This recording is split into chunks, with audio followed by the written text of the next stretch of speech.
नमस्कार दोस्तों, आज मैं अनु किचन में लेकर आई हूँ सर्दियों की बीमारियों से लड़ने वाली खास रेसिपी ड्राई फ्रूट्स लड्डू को, जिसका एक लड्डू आपको देगा सुरक्षा कवच, सर्दियों में होने वाली बीमारियों से लड़ने की प्रतिरोधक क्षमता। इसका सिर्फ एक लड्डू आपको देगा ढेर सारा कैल्शियम, विटामिन और प्रोटीन और मिनरल्स बिना चीनी और गुड़ के। ये आपको घुटनों का दर्द, कमर दर्द, माइग्रेन और बैक पेन में बहुत ही ज़्यादा कारगर है।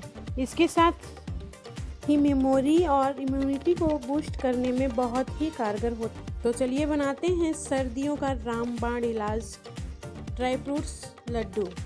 इसे बनाने के लिए सबसे पहले हम 50 ग्राम अखरोट, 50 ग्राम काजू, 50 ग्राम पिस्ता, 50 ग्राम अलसी, 30 ग्राम खसखस और 50 ग्राम नारियल का बुरादा, 50 ग्राम खरबूज और 50 ग्राम तरबूज का बीज और 50 ग्राम बादाम और 50 ग्राम बबूल का गोंद, 50 ग्राम तिल और 50 ग्राम किशमिश और 200 ग्राम खजूर लिए हैं, जिसका हमने बीज निकाल लिया है, और थोड़ा सा शहद और थोड़ी सी कुटी हुई छोटी इलायची।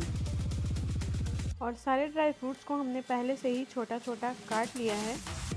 और इसके बाद ये खजूर को हम ग्राइंड करेंगे। इसका बीज भी हमने पहले से ही सारा निकाल लिया है। एक ग्राइंडर जार में अब हम इसे डालकर ग्राइंड करेंगे, और हम इसे आराम से ग्राइंड करेंगे क्योंकि ये थोड़ा हार्ड होता है। और इसका हम इसी तरह से ग्राइंड कर लेंगे, ये देखिए। और अब हम गैस ऑन करके उस पर कढ़ाई रखेंगे और उसमें एक बड़ा चम्मच घी डालेंगे। घी से हमारा लड्डू टेस्टी भी होता है और ये हेल्दी भी होता है, इसलिए हम इसमें घी का यूज़ कर रहे हैं। और घी हमारा अच्छे से गर्म हो जाए तब हम इसमें बबूल का गोंद डालेंगे और उसे डालकर हम फ्राई करेंगे। इसे हम थोड़ा थोड़ा डालेंगे क्योंकि ये फूलता है। और ये देखिए, इस तरह से ये फूल जाता है और बहुत ही अच्छी तरह से फ्राई हो जाता है। गोंद हमारी इम्यूनिटी स्ट्रांग करता है और हार्ट के लिए भी अच्छा होता है, और ये हमारी हड्डियों को भी मजबूत करता है। और गोंद से बने हुए लड्डू प्रेगनेंसी के बाद भी औरतें लेती हैं क्योंकि ये शरीर के लिए बहुत ही फ़ायदेमंद होता है और इसमें बहुत ही अच्छी ताकत मिलती है। तो कभी भी अगर सर्दियों में आप ड्राई फ्रूट्स के लड्डू बनाएं तो गोंद ज़रूर डालें क्योंकि ये बहुत ही अच्छा होता है। ये गोंद हमारा अच्छी तरह से हो गया है। अब हम इसे निकाल लेंगे और इसे निकाल कर हम एक बाउल में रख लेंगे। और इसके बाद हमारा बचा हुआ जो गोंद है उसे भी हम फ्राई कर लेंगे। हम गोंद को एक बार में नहीं डालते हैं क्योंकि ये फूलता है, तो ये ज़्यादा रहेगा तो अच्छी तरह से नहीं पकेगा। और ये हमारा सारा फ्राई हो चुका है। अब हम इसे निकाल लेंगे और इसके बाद इसी में हम बादाम डालकर फ्राई कर लेंगे।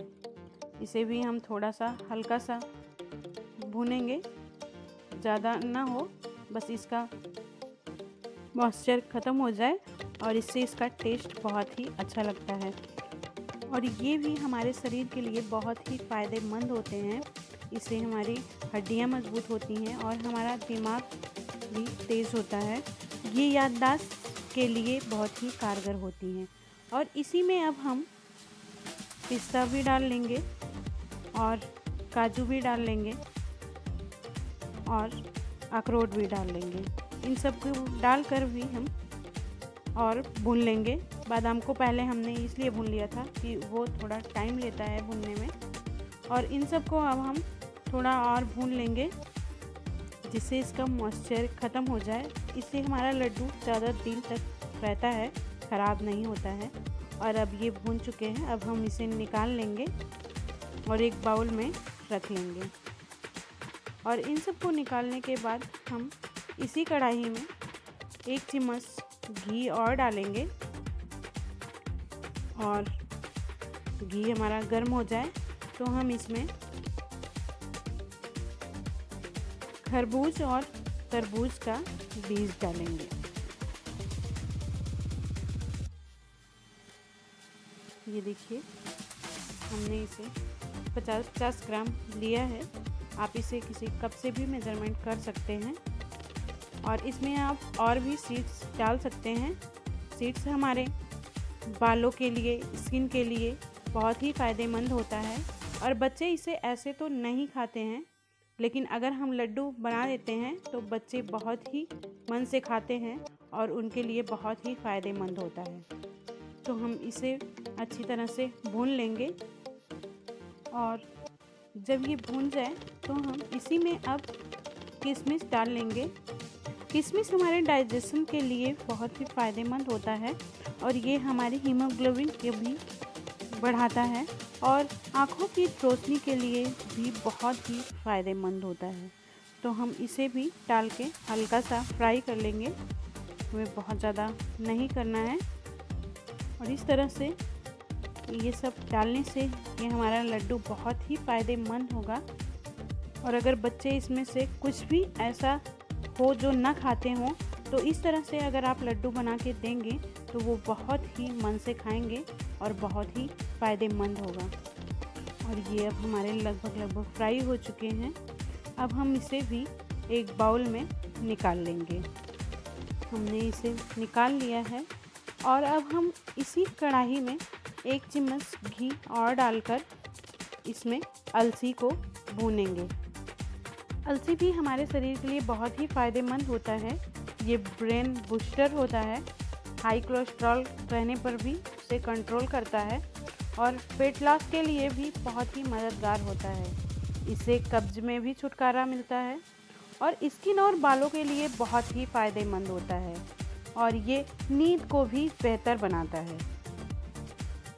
और इसे भी हम अच्छी तरह से भून लेंगे और ये जब चटकने लगे और फूल जाए तो हमें पता चल जाता है कि अलसी हमारी अच्छी तरह से भून गई है। और ये देखिए ये हमारा अच्छे से भून गया है और अब हम इसे भी एक बाउल में निकाल लेंगे। और इसे निकाल कर हम इसी कढ़ाई में 1 चम्मच घी डालकर इसी में हम खसखस को भी भून लेंगे। और खसखस भी हमारे शरीर के लिए बहुत ही फ़ायदेमंद होता है। इससे भी हमारी त्वचा को बहुत सारे फ़ायदे होते हैं और ये ब्रेन के फंक्शन को इम्प्रूव करता है और ये भी कब्ज में फ़ायदा करता है। और इसी में हम सफ़ेद तिल को भी डालकर भून लेंगे। ये भी हमारे शरीर के लिए बहुत ही फ़ायदेमंद होता है। इसमें कार्बोहाइड्रेट, वसा एवं कैलोरी पाई जाती है जो ऊर्जा प्रदान करती है और ये हड्डियों और दांतों के विकास एवं मजबूती के लिए ज़रूरी होते हैं। इसे भी हम अच्छी तरह से चलाते हुए भून लेंगे और जब ये अच्छी तरह से भून जाए तो इसे भी हम एक बाउल में निकाल लेंगे। और ये देखिए हमारा तिल और खसखस ये भी अच्छे से लगभग भून गया है। अब इसे भी हम एक बाउल में निकाल कर रख लेंगे। इन सब चीज़ों को हम बहुत ज़्यादा नहीं भूनेंगे, इसे हम बस थोड़ा भूनेंगे, इसका मॉइस्चर ख़त्म हो जाए और इसमें थोड़ा क्रंचीपन आ जाए। और इस तरह से हमने इसे भी निकाल लिया है। और इसी कढ़ाई में अब हम बिना घी डाले नारियल का बुरादा डालकर इसे भी थोड़ा सा भून लेंगे। इसे हम ज़्यादा नहीं भूनेंगे, नहीं तो ये जल जाएंगे, बस हल्का सा इसे हम रोस्ट कर लेंगे। अगर आपके पास नारियल का बुरादा नहीं है तो आप नारियल को कद्दूकस करके भी डाल सकते हैं, उससे भी बहुत ही अच्छा टेस्ट आता है।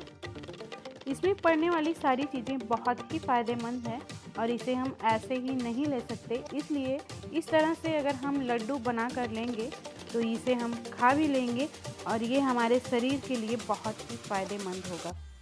और ये भी हमारा लगभग भून चुका है। अब हम इसे भी एक बाउल में निकाल लेंगे। हम इसे ज़्यादा नहीं भुनेंगे वरना ये जल जाएगा। इसे हम लो फ्लेम पर ही भुनेंगे। और अब हम इसी में 1 चम्मच घी डालकर खजूर के पेस्ट को भी भून लेंगे जिसे हमने ग्राइंड किया था। और ये देखिए, इससे ये अच्छे से मुलायम हो जाते हैं और हमें लड्डू बनाने में बहुत ही आसानी होती है। और इस तरह से इसे हम चलाकर पिघला लेंगे। ये देखिए, ये अभी धीरे धीरे मुलायम हो जाएंगे और हमें लड्डू बनाने में बहुत ही आसानी होगी। और ये हमारे शरीर के लिए भी बहुत ही फ़ायदेमंद होता है। इससे तनाव से राहत मिलता है और पाचन में भी बहुत ही फ़ायदेमंद होता है। वेट लॉस में भी मददगार होता है और सूजन कम करने में भी मददगार होता है।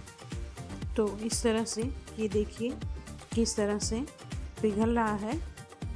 और जब ये अच्छी तरह से मेल्ट हो जाए, गैस का फ्लेम ऑफ कर देंगे और एक एक करके सारे भुने हुए इंग्रेडिएंट्स को डाल देंगे। और इन सब को डालते हुए हम मिक्स करेंगे और धीरे धीरे मिक्स करते हुए हम सारे ड्राई फ्रूट्स और सीड्स को इसमें डाल देंगे।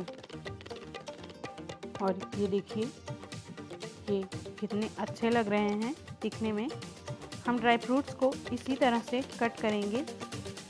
ये दिखने में बहुत ही अच्छे लगते हैं और खाने में भी बहुत ही अच्छा लगता है। और इसी तरह से हम सारे ड्राई फ्रूट्स और सीड्स को डालकर हम मिक्स कर लेंगे और इसे हम अच्छी तरह से मिक्स करेंगे। और इसे हम मिक्स करते रहेंगे और डालते रहेंगे। इससे ये बहुत ही अच्छी तरह से मिक्स हो जाते हैं। क्योंकि खजूर अभी गर्म है तो ये बहुत ही अच्छी तरह से मिक्स हो जाएंगे और हमें लड्डू बनाने में भी आसानी रहेगा। और ये हमने जो बबूल का गोंद लिया था, इसे हम ग्राइंड कर लेंगे और ग्राइंड करके इसमें डालेंगे। ये देखिए, ये बहुत ही अच्छी तरह से ग्राइंड हो जाता है और बहुत ही आसानी से इसे भी हम इसी में डाल लेंगे। और इसे भी डालकर हम अच्छी तरह से मिक्स कर लेंगे। ये बहुत ही अच्छी तरह से मिक्स हो जाएंगे। हमने इसमें अलग से घी, गुड़, चीनी कुछ भी नहीं मिक्स किया है। इसे शुगर वाले भी खा सकते हैं। इसमें बिल्कुल मीठा ऊपर से नहीं पड़ा है। हम इसमें थोड़ा सा मिठास बढ़ाने के लिए शहद डालेंगे। इससे इसमें बाइंडिंग भी अच्छी होती है और ये टेस्ट भी बहुत अच्छा आता है। और इसमें हम छोटी इलायची कूट के डालेंगे, इससे बहुत ही अच्छा टेस्ट आता है। और इन सब को हम खूब अच्छी तरह से मिक्स कर लेंगे। और इसे हम अच्छी तरह से मिक्स करते हुए जब हम लगे ये थोड़ा ठंडा हो गया है तो हम इसे हाथों से अच्छी तरह से मिक्स करके और इस तरह से चेक करके देख लेंगे कि बाइंडिंग हमारी हो रही है कि नहीं। और ये देखिए, ये बहुत ही अच्छी तरह से बाइंडिंग हो रही है और हमारा लड्डू तैयार हो रहा है। और इस तरह से हम हाथों से अच्छी तरह से दबाते हुए हम इसका लड्डू बनाएंगे। हाथ जलने ना पाए हम देख लेंगे, ये थोड़ा ठंडा हो जाए तभी हम इसे बनाएंगे। और ये देखिए, ये बहुत ही अच्छी तरह से बन गया है। और हम इसी तरह से धीरे धीरे करके सारे लड्डुओं को बना लेंगे। बिना किसी मेहनत के, बिना किसी दिक्कत के बहुत ही आसानी से हमारे ड्राई फ्रूट्स लड्डू बनकर तैयार हो जाते हैं।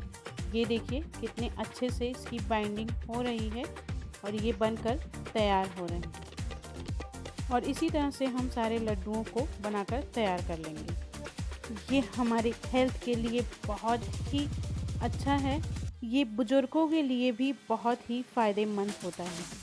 अगर आपको इसे बांधने में दिक्कत हो तो इसे आप थोड़ा सा और गर्म कर लें और फिर बांधें तो ये बहुत ही अच्छी तरह से बन जाते हैं। और ये देखिए, हमारा डिलीशियस और बहुत ही फ़ायदेमंद ड्राई फ्रूट्स लड्डू बनकर तैयार है। ये खाने में बहुत ही टेस्टी और शरीर के लिए बहुत ही फ़ायदेमंद है। तो दोस्तों, आपको हमारी ये ड्राई फ्रूट्स लड्डू की रेसिपी कैसी लगी हमें कमेंट में ज़रूर बताएं और इसे इस ठंडी में एक बार बनाकर ज़रूर खाएं। ये बहुत ही फ़ायदेमंद है। और अगर हमारे चैनल को सब्सक्राइब न किया हो तो अभी सब्सक्राइब करें और बेल आइकन ज़रूर दबाएं।